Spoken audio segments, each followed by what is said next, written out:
I'm so excited to be here today to be able to meet Tito Santiago, one of Ovation's first patients, as well as his provider, Liz Adkison, who is also one of our first employees at Ovation. And just be able to chat with them, be able to hear them, because this is the first time that Tito and Liz have been able to meet each other in person. All right, before we get into the conversation, let's do an icebreaker. We are here in Cleveland, where Superman was founded. I'd love to hear what your superpower is. Liz, what is the superpower that you bring? A superpower that I bring to my career, I think, is persistence and also empathy, which is really important to me as a medical provider. Okay, and Tito? I have a strong empathy for things, for people, and I can have a very good sense of when it's needed without somebody telling me. And that's something that I like, so. All right, so Tito, we've known each other for some time. As I mentioned, you were with me really since the beginning of Ovation. Before Ovation was even a name, it was a company. You were on the supply chain side at Metro Health. And so I knew you were one of our patients, but at the same time, I had no idea about the success that you've been having with Ovation until recently. And it's remarkable. Oh, it's been amazing. I mean, the reason I made an Ovation visit was because, one, I work from home. I'm very busy. My calendar is crazy. I could actually not have to travel, and I could get an appointment and get my care in between my, at work. And first time meeting Liz, I just was instantly comfortable. She's amazing. And for me, it's very important that I'm comfortable with my provider because I tend to share things that most men find embarrassing. Yeah. But I have no problem telling Liz anything that I feel needs to be looked at. Yeah. As I age, I'm not a spring chicken anymore. So anything I feel or think, I just, hey Liz, I feel this, and we talk about it. Yeah. And sometimes, it's a little more in my head than it is real, but I need someone to say that. Yeah. That it's okay that you feel this way. And the year that we've been together, I've gone from being kind of not even be able to walk long distances because I had a lot of weight. I had back issues, neck, spinal stenosis. But with Liz's help, I've reached the point where I can actually walk anywhere and not be in total pain. And it's just been an amazing experience. I've never been healthier in a long time. And I do have to thank Liz for that because I feel very confident. I have a lot of confidence in her. And I'm very comfortable approaching her with anything, which is key for my health. Thank you. So, Liz, I want to turn to you. Just talk to me a little bit maybe about how you and the care that you've provided, maybe some of the doubts that you had when we've talked a little bit about it, is where you started in providing virtual care. Talk to me how maybe it's dispelled some of the rumors that you had.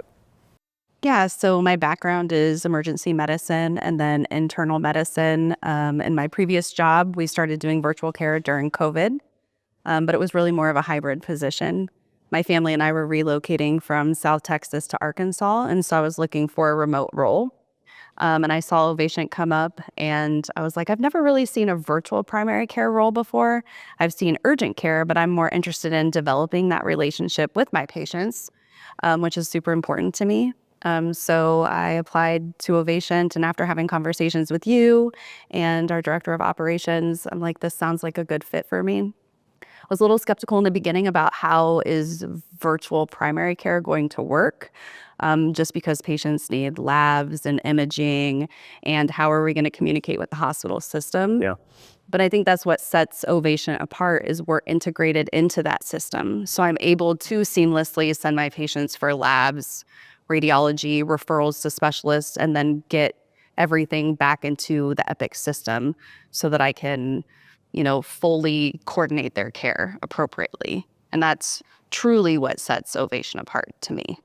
Tito, maybe just reflecting on your health journey at Ovation, has there been anything that's truly surprised you, just in terms of having a virtual primary care relationship, not going to a brick and mortar facility? Is there anything that surprised you? I think it was the progress. I mean, the first visit was great, but every visit after that was consistently good. Mm-hmm. And as we met more and more, my trust increased, and I was very confident and trustful of Liz. And what I find surprising is that for me, I'd rather do this than go to a brick and mortar. You're much more comfortable in your own home, in your own setting. Yeah. when you can talk to your provider instead of having to schlep someplace. And but I think that was surprised that actually worked. Yeah. Because I'm old school, right? You have to go someplace and wait, but this was phenomenal. It was. I don't see ever not doing this for my healthcare.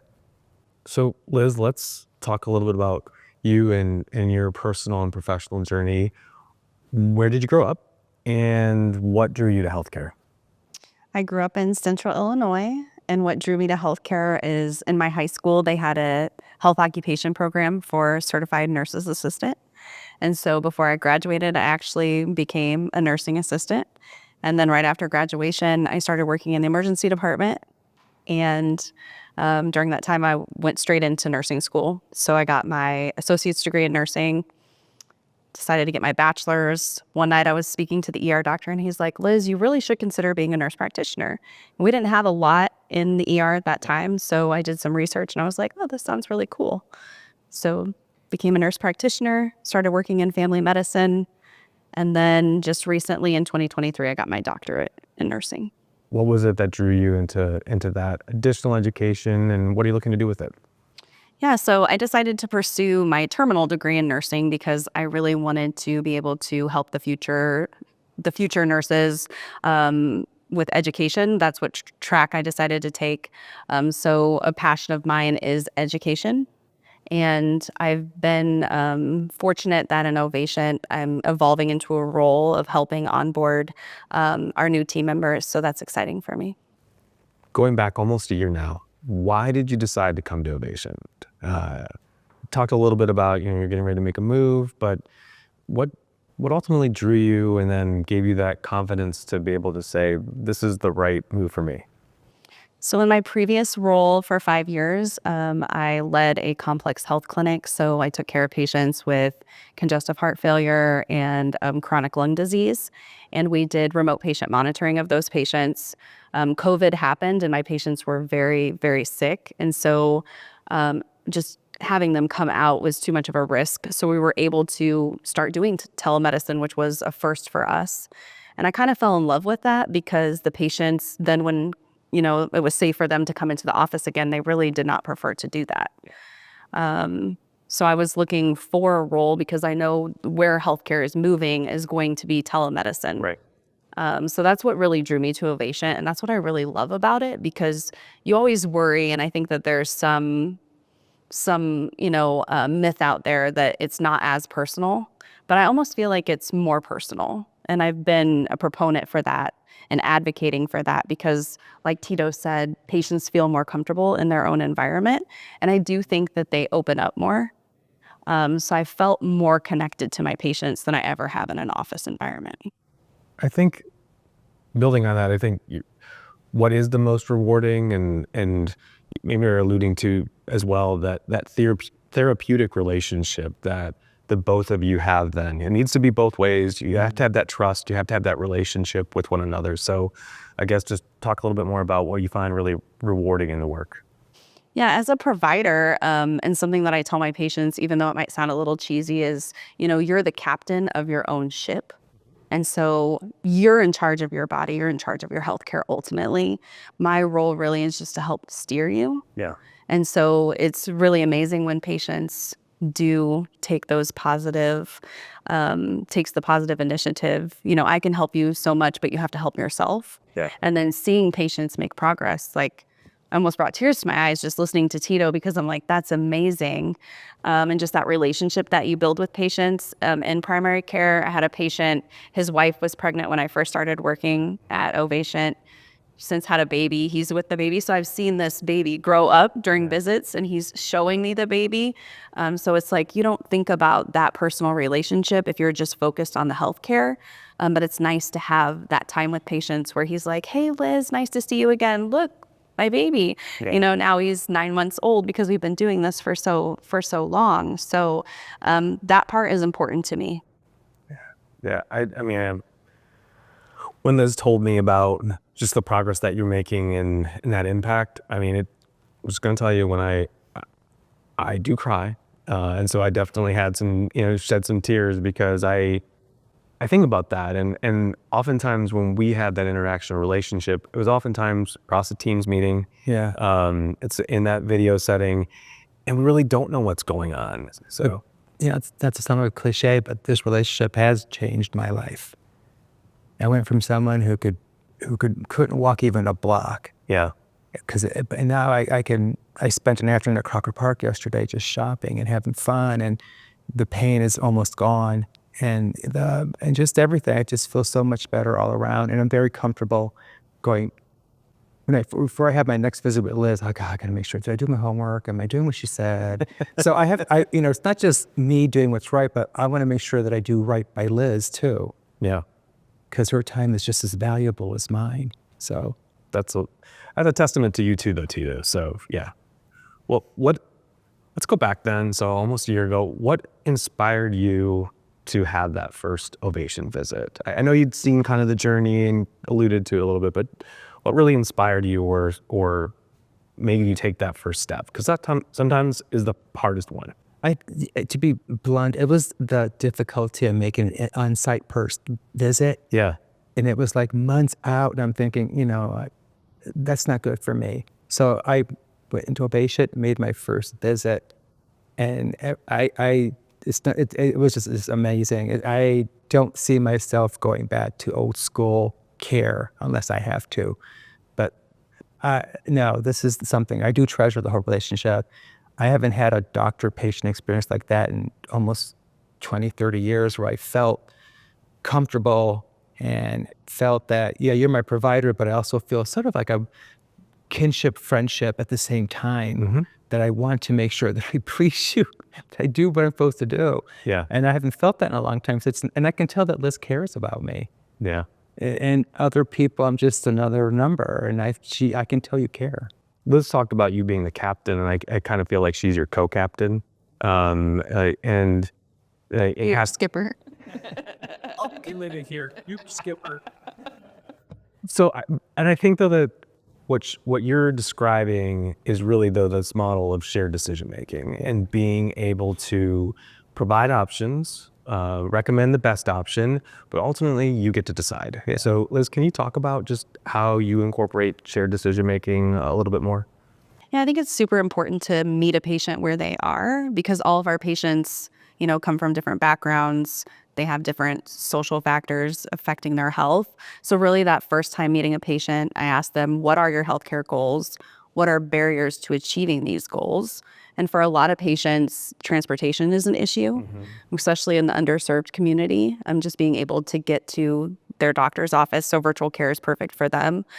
Sometimes I have a single mother who has 5 children. She's working 2 jobs. It's really hard for her to get to appointments or get lab work done. So she's able to take, a break at work and do that visit with me. So really it's just trying to meet patients where they are. These are the goals I have. And for some patients, they're just not ready yet. Right. Have patients that, they haven't seen a doctor in 30 years. I'm like, okay, well, this is all we need to do, but I know this is all not going to happen in 2 weeks. So it can feel overwhelming when you approach it like that. So I really talk to patients and we do things in steps. What are you comfortable doing before your next visit? What do you think you can achieve before your next visit? And it's really, I don't like when you feel that someone's just giving you direction or being punitive about your health care. Right. Yeah. So it's more of that collaborative relationship. Can you guys talk a little bit maybe about, because I've heard about multiple visits, and for me, oftentimes it's about maybe having a visit a year or a visit, and for me to do more than maybe even a couple times a year, it's inconvenient, but it may be more necessary actually, especially when you have those really big goals, or what you're saying, Liz, is that patients who haven't been seen in 30 years and they just have so many different things that they're going to need to work through, and it's a process. So tell me a little bit more about how you think virtual care maybe supports the ability to have multiple visits or take on some of those bigger healthcare challenges. Yeah, I think it definitely makes it more convenient. Yeah. Because it is hard. No one wants to take their vacation time to go to the doctor. At least I don't. Yeah. So, being able to, because Ovatient is integrated into Metro Health, patients are able to go get their blood work done even on the weekend. Yeah. So they don't have to take off work, and then they can do the visit. And then a lot of times I follow up with my patients shortly after they get their labs to talk about them. So I have patients that do their visits in their car after work, not driving, but stationary, or they'll do it during their lunch break. So I'm able, I think, to conveniently see patients more often. One thing that I thought was interesting, because you both have touched on it, is that ability is we're providing virtual first care, but it's not virtual only. And one of the advantages for us at Ovation is that we are connected to health systems. We're built on Epic. We're able to coordinate care with imaging labs, pharmacy, other specialties. So can you talk a little bit, maybe, Tito, about, I don't know if you've had other specialists. I know you mentioned the spinal stenosis, or maybe there's some other items. Or just how has that been able to support maybe other providers that you've seen or other services you've needed? Oh, definitely. Liz would give me a referral, and what's good is I can choose where I want to go. So I live on the west side of Cleveland, so I actually choose Crocker Park or Ohio City Health Center. I can go there and get my blood work. My doctors are there. It's easy. So it's been tremendous. I don't have to go to a certain building at a certain time and take the whole day off. Right. I don't have to do that. I can go at my lunch. They're both so close. So I get what I need to get done. I feel better about it. And I don't have to worry or fret so it's been a real stress reliever for me. Liz, where have you seen the advantages for Tito and for other patients? Just having that integrated ability, because from what I know from some of my friends that work at telemedicine companies, they're just standalone. Yeah. So they, kind of have to figure out where the patient can go and get their blood work done, and then rely on, results getting faxed back to them, someone tracking down those results. You lose that coordination of care. So that's really important to me, that we're built on the health system and we're integrated. And then it just makes it easy to follow up with patients. You both have worked in either virtual care or in a healthcare setting. Just what do you think makes Ovation's approach different, and dare I say better than where you've been previously or how you've received care previously? I think what makes it unique for me is the continuity of care. I mean, oftentimes in clinics, everyone's seeing everyone's patients and you aren't able to build that relationship, which is important to me. I want to follow up with my patients because I'm having that plan of care with the patients. Right. So doing the follow-up patient care is important to me to build that relationship. And then also just that we have our own team of providers at Ovatient, so patients are seeing that continuity of care. What would you say to anybody who's considering Ovatient as a patient, Tito, as a patient, or coming to work for Ovatient, Liz? So Tito, I'll start with you.